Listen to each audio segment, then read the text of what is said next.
எட்டு அதிகாரம் வரைக்கும் நீங்க வாசித்து பாத்தீங்கன்னா பயங்கரமான அற்புதங்கள் நடக்கும். ஆனா ஒரு சீஷர்கள் கூட அவரை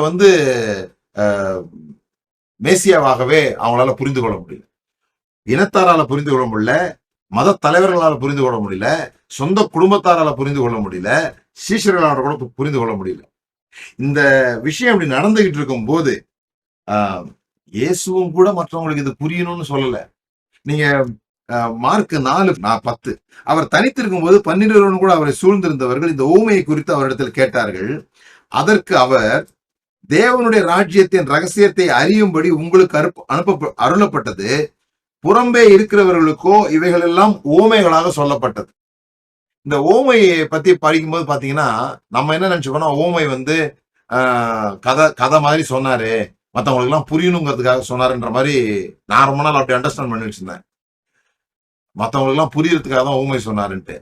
ஆனா அவரு சொல்றாரு, புறம்பே இருக்கிறவர்களுக்கோ இவைகள் எல்லாம் ஊமைகளாக சொல்லப்பட்டது. உங்களுக்கு ஊமைகளாக சொல்லப்படல, புறம்பே இருக்கிறவர்களுக்கு ஊமைகளாக சொல்லப்பட்டது.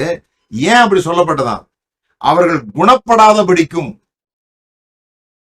பைபிள் வச்சிருந்தீங்கன்னா பாருங்க, நான் சொல்ற வார்த்தைய. அவர்கள் குணப்படாதபடிக்கும், பாவங்கள் அவர்களுக்கு மன்னிக்கப்படாதபடிக்கும், அவர்கள் கண்டும் காணாதவர்களாயும் கேட்டும் உணராதவர்களாயும் இருக்கும்படி இப்படி சொல்லப்படுகிறது என்றார்.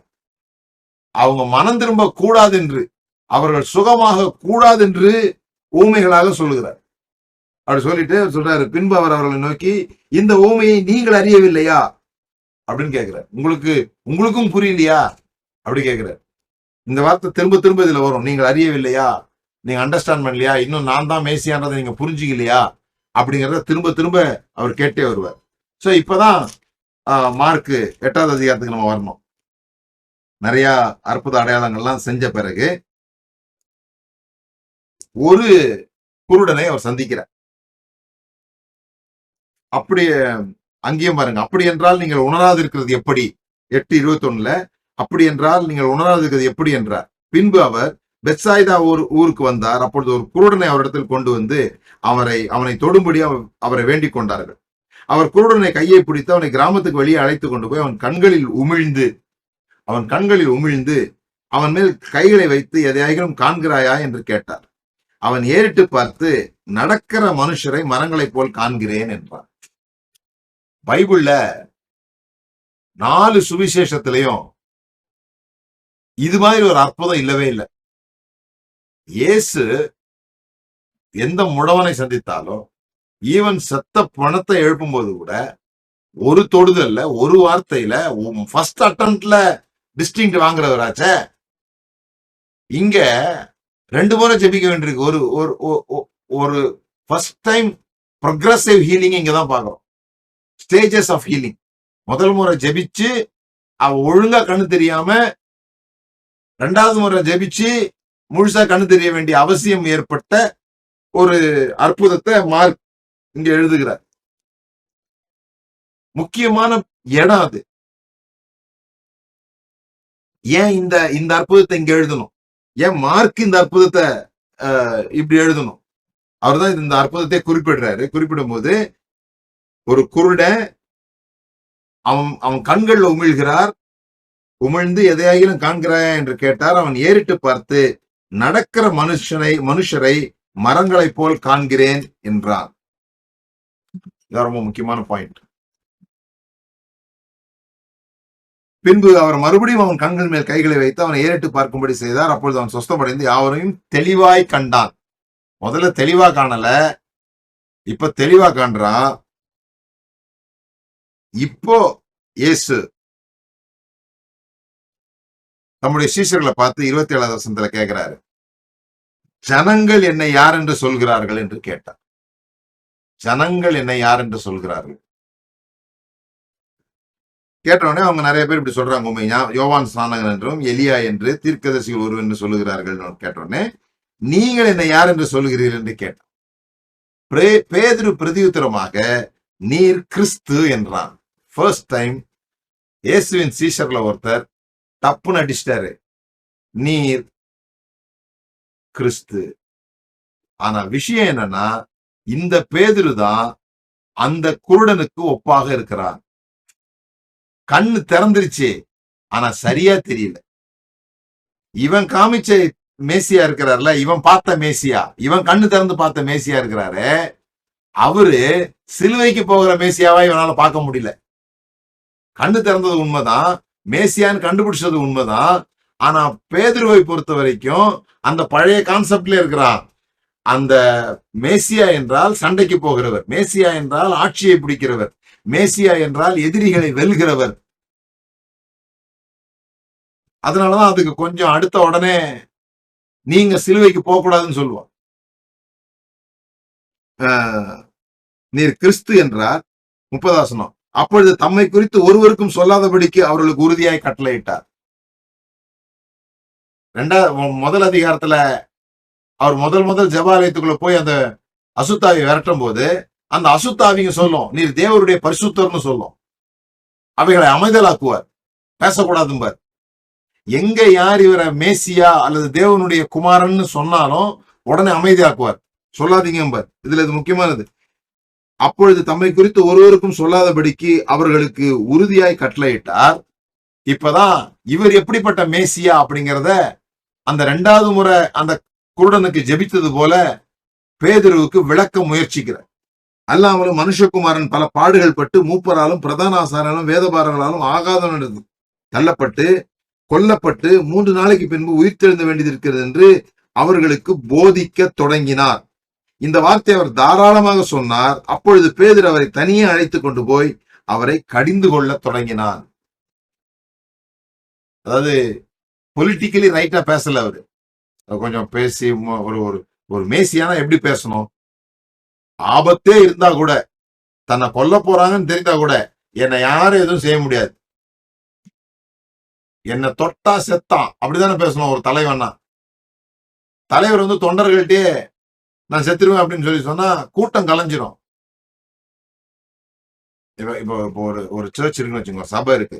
சபை எதுக்காக இருக்குது? நம்ம விசுவாசிகளை நல்வழிப்படுத்துவதற்காக, விசுவாசிகளை பரிசுத்தமா வாழ வைப்பதற்காக எல்லாம் இருக்குது சபை இருக்குது. இப்ப இந்த சபையில ஒருத்தன் ஓப்பனா தப்பு பண்றான், ஓப்பனா ப்ராப்ளம் பண்றான்னு வச்சுக்கோங்க. நம்ம சர்ச்சில் சபை பேர் கெட்டு போக கூடாதுங்கிறதுக்காக அவனை சபையை விட்டு விலக்கி வைப்பாங்க. சபையுடைய வேலையே என்ன? கெட்டு போனவங்களை ரட்சிக்கிறது. ஆனா சபை கெட்டு போக கூடாதுங்கிறதுக்காக கெட்டு போனவனை வெளியே அனுப்புறோம்ல, அந்த மாதிரி சீன் தான் இது. நீங்க ஒரு தலைவர், உண்மையிலேயே உங்களுக்கு தகவல் வந்திருந்தா கூட, நீங்க மறிக்க போறீங்க அப்படின்னா கூட எப்படி சொல்லணும்? தாராளமா பேசக்கூடாது, சும்மா அப்படி இஷ்டத்துக்கு எல்லாத்தையும் பேசிடக்கூடாது அப்படின்னு கணிந்து கொள்கிறான். ஏன்னா அவனுக்கு இன்னும் முழுசா கண்ணு திறக்கல. கண்ணு திறந்தது, இவர் தான் மேசியாவா இருக்கலாம் அப்படின்ற கண்ணு திறந்தது. ஆனா மனுஷரை மரங்களை போல பார்த்தது போல இவன் மேசியாவை இதுவரைக்கும் பார்த்தது போலவே பார்க்கிறான். பின்பு அவர் திரும்பி தம்முடைய சீஷரை பார்த்து பேதுருவை நோக்கி, எனக்கு பின்னாக போ சாத்தானே, நீ தேவனுக்கு ஏற்றவரை சிந்தியாமல் மனுஷர்களை சிந்தித்தாய் என்று சொல்லி அவனை கடிந்து கொண்டார். சோ இதுதான் இந்த ஷிஃப்ட் நடக்குது. இப்போ 9வது அதிகாரத்துல மருவமலை போறார். மருவமலை போகும்போது 7வது வசனம், அப்பொழுது ஒரு மேகம் அவர் மேல் நிழலிட்டது, இவர் என்னுடைய நேசகுமாரன், இவருக்கு செவி கொடுங்கள் என்று மேகத்திலிருந்து ஒரு சத்தம் உண்டாயிற்று. நல்லா கவனிங்க. முதல்ல ஞானஸ்நானம் எடுக்கும்போது தேவன் சொல்றார், இவர் என்னுடைய நேசகுமாரன் அப்படின்னு சொல்றார். இப்ப இங்க பேதுரு சொல்றாரு, இவர் தான் கிறிஸ்து அப்படின்னு சொல்றாரு. கிறிஸ்து சொன்ன உடனே இயேசு சொல்றாரு, நான் பாடுபட வேண்டியது இருக்குதுன்ற. அவர் கிறிஸ்துன்னு சொல்றாரு, இவர் அவருடைய கான்செப்டை மாத்துறாரு. நான் கிறிஸ்துன்னு சொல்லி சொன்னா நான் வேற மாதிரியான கிறிஸ்து. டெபினிஷனை மாத்துங்க, மாற்றி சிந்திங்க. என்ன சிந்திங்க? நான் வெல்ல போகிறவர் கிடையாது, கொல்லப்பட போகிறவர். ஒரு கிரிமினலை போல, ஒரு குற்றவாளியை போல, ஒரு ரெபல் போல நான் கொல்லப்பட போகிறேன் அப்படிங்கறத அவர் சொல்றார். எல்லாராலையும் ஆகாதவன் நான் தள்ளப்பட போறேன் அப்படிங்கறதெல்லாம் சொல்லிட்டு பிறகு அவர் என்ன சொல்ல வர்றாருன்னா, இதுதான் கிறிஸ்து அப்படின்னு சொல்லி சொல்ல வர்றாரு. பேதுருவால் அதை ஏற்றுக்கொள்ள முடியல. ஏற்றுக்கொள்ள முடியல, கன்ஃபியூஷனாவே இருக்கிறான். இப்ப மேல கூட்டு போறாரு. மேல கூட்டு போயிட்டு அங்க இவனுடைய கன்ஃபியூஷனை தேவன் போக்குறாரு. இப்ப பேதுருக்கு ஒரு சந்தேகம், இவரு கிறிஸ்துன்னு நம்ம சொன்னது சரிதானா தப்பா? கிறிஸ்து நம்ம சொன்னோமே, இவர் அற்புத அடையாளங்கள்லாம் பார்த்தோமே, நம்ம வீட்லயே அற்புதம் செஞ்சாரு, அவரை பார்த்தோம். அவரு இப்ப என்னடா அவர் வேற மாதிரி சொல்றாரு, சாக போறேன்றாரு, என்ன கொன்றுவாங்கன்றாரு, என்ன பயந்துட்டாரா அப்படின்ற கன்ஃபியூஷன்ல இருக்கும்போது தேவன் மறுபடியும் உறுதிப்படுத்துறாரு, இவர் என்னுடைய நேசகுமாரன், இவர் என்னுடைய நேசகுமாரன். இதுவும் தேவன் தான் சொல்றாரு. இன்னும் இவங்களுக்கு புரியல. இவர் என்னுடைய நேசகுமாரன், இவருக்கு செவி கொடுங்கள் என்று மேகத்திலிருந்து ஒரு சத்தம் உண்டாயிற்று. இப்போ கொஞ்சம் உஷாராயிட்டாங்க. சரி, நம்ம நினைச்சது கரெக்ட் தான். அவர் மேசியா, அவர் ஏதோ தெரியாம கொல்லப்பட போறான்னு சொல்லிட்டாரு. இங்க வந்தா நமக்கே சத்தம் வந்துடுச்சு, இவரோட நேசகுமாரன் சொல்லி. கீழே இறங்குறாங்க. 12வது வசனத்துல இவர் அதை மறுபடியும் மாத்துறாரு. அவர் பிரதியுத்தரமாக, எலியா முந்தி வந்து எல்லாவற்றையும் சீர்படுத்துவது மெய்தான், அல்லாமலும் மனுஷகுமாரன் பல பாடுகள் பட்டு அவமதிக்கப்படுவார் என்று அவரை குறித்து எழுதியிருக்கிறதே, அது எப்படி என்றார். மறுபடியும் இவர் மறிக்க போறன்றதான் சொல்றார். இதனாலதான் அவங்களால அவரை மேசியாவாக முழுசாக ஏற்றுக்கொள்ள முடியாம குழம்பி போயிருக்கிறாங்க. குழம்பி போயிருக்கும்போது நீங்க இன்னும் 9-12 இப்ப நான் வாசித்தேன். 10வது அதிகாரம் 33, 34 இதுலலாம் வாசிக்கலாம். அவர் என்ன சொல்றாருன்னா, நீங்க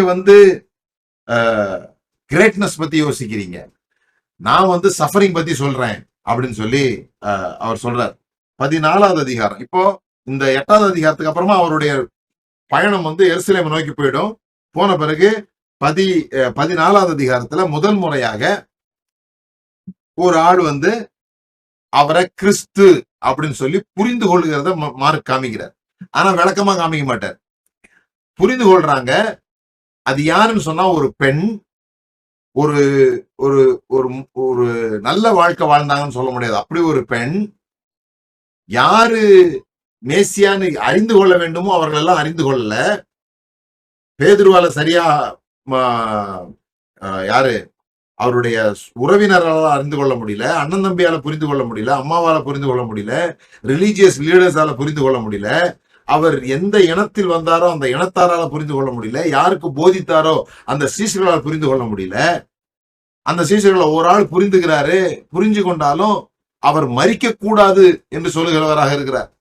அவர் மரிக்க கூடாதுன்னு சொல்லும்போது இங்க ஒரு பெண் 14:3 ஒரு ஸ்திரீ விலையேறப்பெற்ற நலதம் என்னும் உத்தம தைலம் உள்ள வெள்ளைக்கரு பலனையை கொண்டு அதை உடைத்து அந்த தைலத்தை அவர் சிரசின் மேல் ஊற்றினாள்.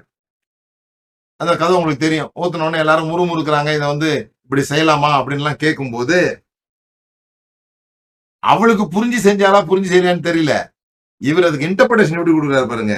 இவள் தன்னால் இயன்றதை செய்தால் நான் அடக்கம் பண்ணப்படுவதற்கு எத்தனமாக என் சரீரத்தில் தைலம் பூச முந்திக் கொண்டாள்.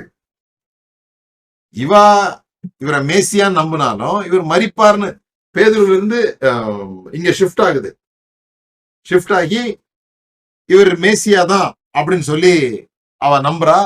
ஆனா மரிப்பார் என்பதற்கு அடையாளமாக அவர் ஊத்துன மாதிரி சொல்றார்.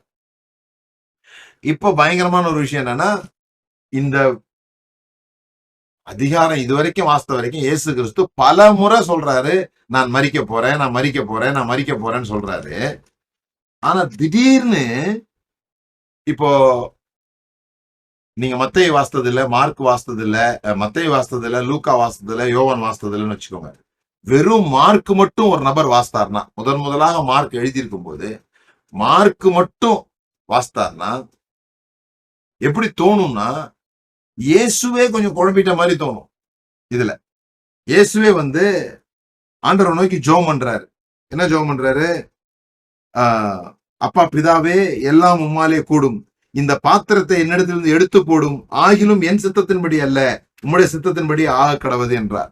இதுக்கு நாம தியாலஜியா நிறைய விளக்கங்கள்லாம் கொடுப்போம். ஆனா சிம்பிளா ஒரு கதையா நீங்க வாசித்து பாத்தீங்கன்னா அந்த இடத்துல அவரே கொஞ்சம் ஒரு மாதிரி டிஸ்டர்ப்ட் ஆன மாதிரி மார்க் எழுதியிருப்பார். இவ்வளவு நேரம் அதை ஹைட் பண்ணிக்கிட்டே ரிவீல் பண்ற நேரத்துல அதை சொல்லுவார். இப்போ 61 அவர் டிஸ்டர்ப் ஆகலன்றதை நான் உங்களுக்கு காமிக்கிறேன்.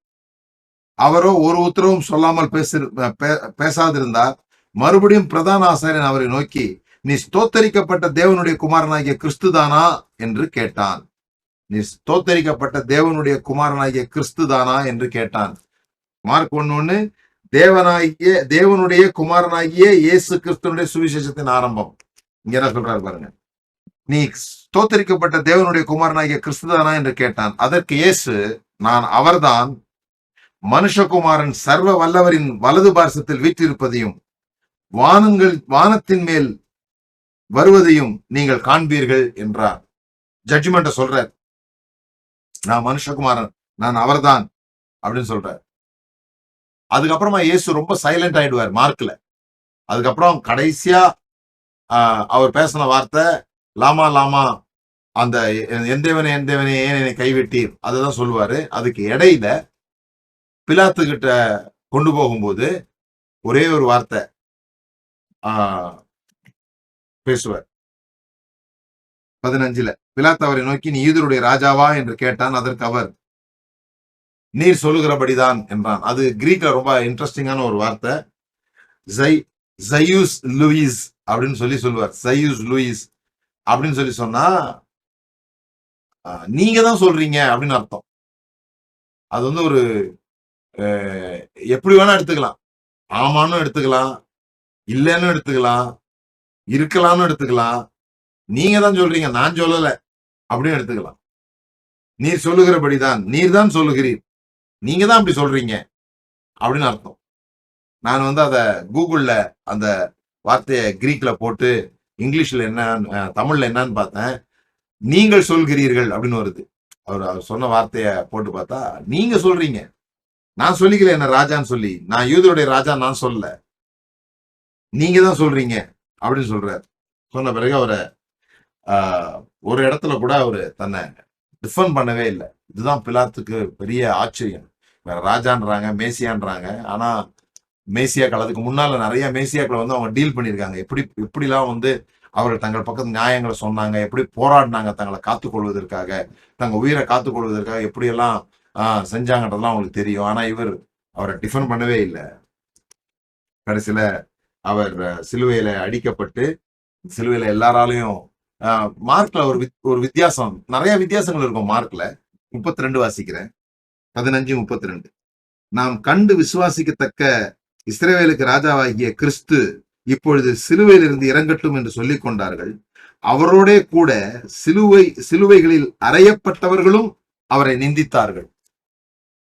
மற்ற சுவிசேஷங்கள்ல வாசிக்கும் போது எப்படி நம்ம புரிஞ்சுப்போம்னா, ஒரு குற்றவாளி நிந்திப்பான், இன்னொரு குற்றவாளி அவனை சத்தம் போடுவான், நானும் உங்களோட பரதேசத்துல இருக்கணும்லாம் சொல்லுவான்ற மாதிரி வரும். ஆனா மார்க்ல வரும்போது எப்படி வரும்னு சொன்னா, 2 குற்றவாளிகளும் சிலுவைகளில் அறையப்பட்டவர்களும் அவரை நிந்தித்தார்கள். 2 பேருமே அவரை நிந்திச்ச மாதிரிலாம் மார்க் எழுதியிருப்பார். நான் இன்னைக்கு உங்களுக்கு வந்து மார்க் புஸ்தகத்தை எப்படி அவர் தேவனுடைய குமாரனாகிய கிறிஸ்து என்பதை யாராலையும் ஏற்றுக்கொள்ள முடியாம இருந்தது, கடைசியில யார் ஏற்றுக்கொண்டா அப்படிங்கறத சொல்லிதான் முடிக்க போறோம்.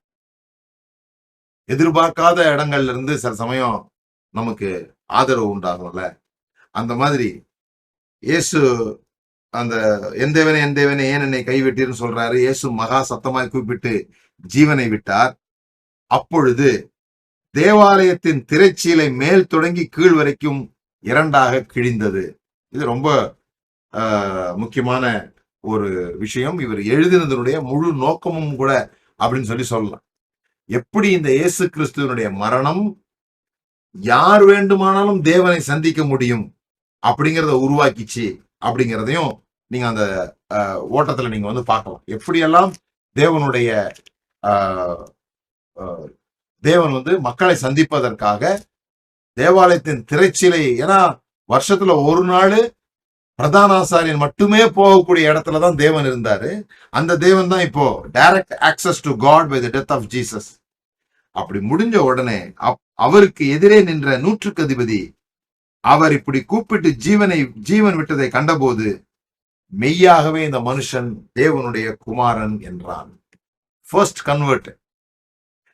இயேசு கிறிஸ்துவ முதலாக தேவனுடைய குமாரன் என்று வெளிப்படையாக அறிக்கை செய்த மனிதன் யாருன்னா, அவரை சிலுவையிலே கொன்ற நூற்றுக்கு அதிபதி, த பேட் கை, மோசமானவன் மற்றவர்களால் சொல்லப்படுகிற அந்த நூற்றுக்கு அதிபதி, இயேசுவை கொன்றவர். மற்ற யாருக்கும் புரியல, யாராலையும் அவர் ஏற்றுக்கொள்ள முடியல. ஆனா முதலாக தெளிவாக இவர்தான் தேவனுடைய குமாரன் சொன்னது இவர்தான். எதை பார்த்து சொன்னார் தெரியுமா? அவர் ஜெயிச்சதை பார்த்து சொல்லல. இது வரைக்கும் யார சொல்லுவாங்க, கதாநாயகர்களா யார கொண்டாடுவாங்க, யார் வெற்றி பெற்றார்களோ அவர்களை கொண்டாடுவாங்க, யார் பராக்கிரமங்களை செஞ்சாங்களோ அவங்கள கொண்டாடுவாங்க. ஆனா அவர் மரித்ததை பார்த்து, அவர் மகா சத்தமாய் கூப்பிட்டு ஜீவனை விட்ட போது, அவர் மரித்ததை பார்த்து அவருக்கு எதிரே நின்ற நூற்றுக்கு அதிபதி அவர் இப்படி கூப்பிட்டு ஜீவனை விட்டதை கண்டபோது இந்த மனுஷன் தேவனுடைய குமாரன் என்றார். பேதுருவால கூட அதை புரிஞ்சு கொள்ள. பேதுரு இவர் சாகாம இருப்பாரு, அதனால தேவனுடைய குமாரன் சொல்றான். அவர் சாகும் போது செத்ததை பார்த்துட்டு சொல்றான் இவர் தேவனுடைய குமாரன். இதான் பவுல் சொல்றாரு, இந்த சிலுவையில் அறையப்பட்ட இயேசுவை நீங்க அறிஞ்சிருக்கணும் தான் நான் விரும்புறேன்னு சொல்றாரு. ஏன்னா அதுதான் இந்த உலகத்தினுடைய ஆக்சிஸ மாத்த போகுது.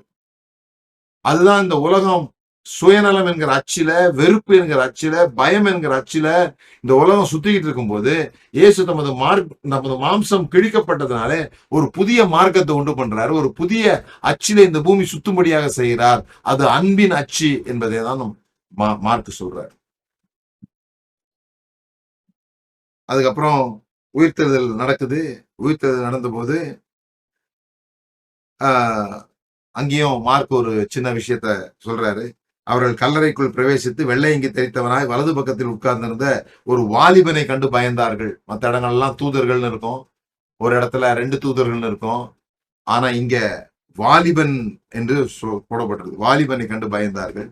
7வது வசனத்துல, நீங்கள் அவருடைய சீஷரிடத்திற்கும் பேதுருவிடத்திற்கும் போய் உங்களுக்கு முன்னே கலிலேயாவுக்கு போகிறார், அவர் உங்களுக்கு சொன்னபடியே அங்கே அவரை காண்பீர்கள் என்று அவர்களுக்கு சொல்லுங்கள் என்றார். ஏன்னா ராபோஜனம் முடிஞ்ச உடனே அவர் சொன்னார், நான் உங்களை கலிலேயால சந்திப்பேன் அப்படின்னு சொன்னார். வாசிக்கிறீங்களான்னு தெரியல. ஆனா 14:28, ஆகிலும் நான் உயிர்த்தெழுந்த பின்பு உங்களுக்கு முன்னே கலிலேயாவுக்கு போவேன் என்றார். அதேதான் இங்கேயும் அந்த வாலிபன் காட்சி அளிக்கிற அந்த வாலிபன் சொல்றான், நீங்க போங்க அப்படின்னு சொல்லிட்டு. 8வது வசனம், நடுக்கமும் திகிலும் அவர்களை பிடித்தபடியால் அவர்கள் சீக்கிரமாய் வெளியே கல்லறை விட்டு ஓடினார்கள். அவர்கள் பயந்திருந்தபடியினால் ஒருவருக்கும் ஒன்றும் சொல்லாமற் போனார்கள். ஒருவருக்கும் ஒன்றும் சொல்லாமற் போனார்கள். இதுவரைக்கும் இயேசு கிறிஸ்துவ யாரெல்லாம் மேசியான்னு சொன்னாங்களோ, தேவனுடைய பரிசுத்தர்னு சொன்னாங்களோ, அப்பெல்லாம் சொல்லாதீங்கன்னு சொன்னார். இவர் சொல்லாதீங்கன்னு சொன்ன உடனே அவங்க போய் எல்லாத்தையும் சொல்லிடுவாங்க. ஆனா இங்க இந்த வாலிபன் போய் சொல்லுங்கள்னு சொன்னா ஒருவருக்கும் ஒன்றும் சொல்லாமற் போனார்கள்னு போட்டு. இன்னொரு விஷயம் தெரியுமா? ஒரிஜினல் மேனுஸ்கிரிப்ட்ல இதோட மார்க் புஸ்தகம் முடிஞ்சிருக்கு. இந்த 8வது வசனத்தோட ஒருவருக்கும் ஒன்றும் சொல்லாமற் போனார்கள்ன்றது முடிஞ்சிருச்சு. அதுக்கப்புறமா இத ஸ்கிரைப்ஸ் அத கையெழுத்து பிரதியாக எழுதினவங்க இத அப்படி முடிக்க விரும்பல. நீங்க சில பைபிள்ல பாத்தீங்கன்னா this is not found in original மேனுஸ்கிரிப்ட்னு இருக்கும், கீழே போட்டிருப்பாங்க this is not found in original மேனுஸ்கிரிப்ட்னு இருக்கும். அவங்க மறுபடியுமாக இந்த கதையை சொல்றாங்க பாருங்க. இப்போ 16:1 ஓய்வு நாளான பின்பு மகதலேனா மரியாளும் அப்படின்னு வருதா. இப்போ 9வது வசனம் பாருங்க, வாரத்தின் முதலாம் நாள் அதிகாலையில் இயேசு எழுந்திருந்த பின்பு மகதலேனா மரியாளுக்கு முதல் தரிசனமானார். அவளிடத்திலிருந்து அவர் 7 பிசாசுகளை துரத்திருந்தார். அவள் புறப்பட்டு அவருடைய கூட இருந்தவர்கள் துக்கப்பட்டு அழுது கொண்டிருக்கையில் அவரிடத்தில் போய் அந்த செய்தியை அறிவித்தாள். இப்படி மறுபடியும் அதை ஆரம்பிச்சு எழுதுறத நம்ம பார்த்தோம். சரி, இது எதுக்காக சொன்னா மார்க்கை எப்படி வாசிக்கிறோம் அப்படிங்கிறதுக்காக சொன்னேன். இந்த நாள்ல நாம புரிந்து கொள்ள வேண்டியது எப்படி கதை சொல்லணும்ன்றதுதான். மறுபடியும் மார்க் எப்படி கதை சொன்னாரு, இயேசு கிறிஸ்து தேவனுடைய குமாரனாகிய கிறிஸ்துன்னு சொல்லிட்டு 3 இடத்துல தான் வருது. முதல்ல 8வது அதிகாரத்துல கடைசியில அந்த அந்த அந்த பிளாட் எப்படி பண்றாரு பாருங்க. யாராலையும் புரிந்து கொள்ள முடியல. பேதுரு புரிந்து கொள்ளும் பொழுது அவனால சரியா புரிந்து கொள்ள முடியல. அந்த இடத்துலதான் இந்த பிளைண்ட் மேன் வர்றாரு. அதே போலதான் பேதுரும் இருக்கிறாரு. ஆனா அவரை புரிந்து கொண்டது யார் என்று சொன்னால், முதலாக அவர் தேவனுடைய குமாரனாகிய கிறிஸ்து என்று சொன்னது யாருன்னு சொன்னா, அவரை சிலுவையில் அறைந்த, ஒருவேளை இயேசுனுடைய ஆதரவாளர்களாக கெட்டவனாக கருதப்பட்ட அந்த 100க்கு அதிபதி அவர் தான் சொல்றார், இவர் தேவனுடைய குமாரனாகிய கிறிஸ்து. அந்த உயிர்த்தெழுதலின் மூலமாக தான் அவர் நிரூபிக்கிறார் அதை. சோ நம்முடைய சுவிசேஷம் இதுதான். இந்த இயேசு தேவனுடைய குமாரனாகிய கிறிஸ்து. ஆனா நீங்க எதிர்பார்க்கிற மேசியாவாக அவர் இருக்க போறதில்ல.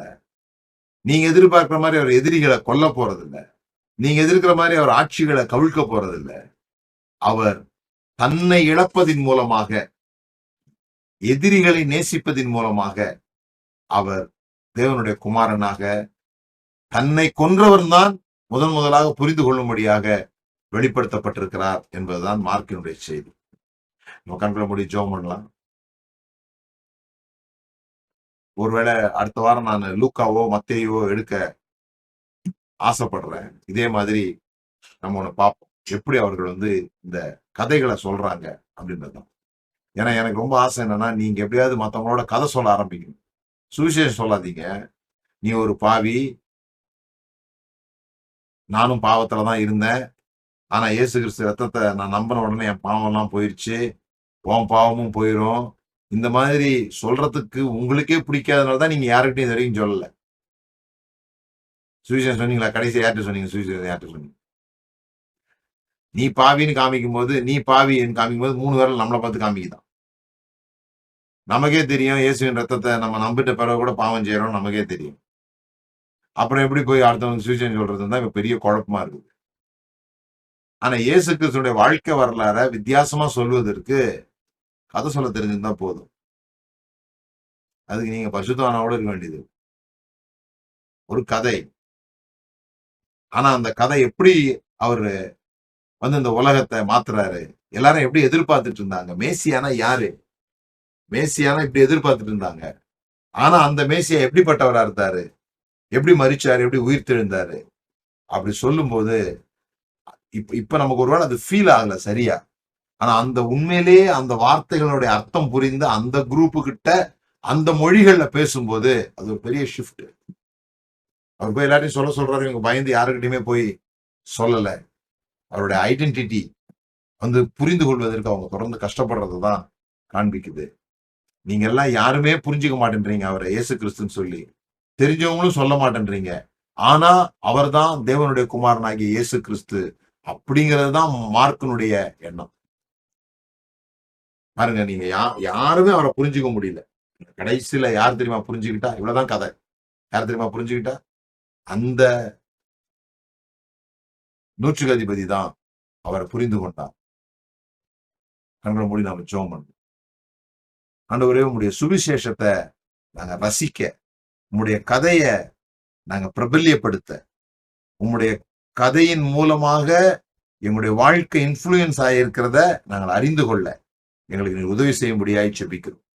என்னைக்கோ யாரோ எழுதின ஒரு சுவிசேஷமாக, மத கடமையாக நாங்க இந்த புஸ்தகங்கள் எல்லாம், இந்த நிருபங்களையோ அல்லது சுவிசேஷங்களையோ வாசிக்காம, அது எங்க வாழ்க்கையில எப்படி வேலை செய்யுது என்பதை அறிந்து கொள்ள நீர் எங்களுக்கு உதவுகிறதற்காக நன்றி. இதை தொடர்ந்து கேட்கிறவர்கள் அந்த பாதையில பயணித்து அவருடைய வாழ்க்கையில ஒரு மாற்றத்தை இந்த கதையின் வடிவில அவர்கள் கொண்டு வருகிறதற்காக நன்றி ஆண்டவரே. தகப்பனே, தொடர்ந்து இன்னும் நாங்கள் கற்றுக்கொள்ள வேண்டிய காரியங்களை எங்களுக்கு கற்றுத்தரும்படியாய் ஜெபிக்கிறோம். பரிசுத்த ஆவியானவர் இங்கு வந்திருக்கிற ஒவ்வொருவரோடும் கூட உம்முடைய வாழ்க்கையை அவர்கள் வாழ்க்கையும் சேர்கிறதுனால் உண்டாகிற வேறொரு சாட்சியை அவர்கள் பெறுவார்களாக, அந்த சாட்சியின் வசனத்தினாலே சாத்தானை ஜெயிப்பார்களாக என்று சொல்லி நான் ஜெபிக்கிறேன். இயேசுவின் நாமத்தினால் பிதாவே. Thank you. God bless you.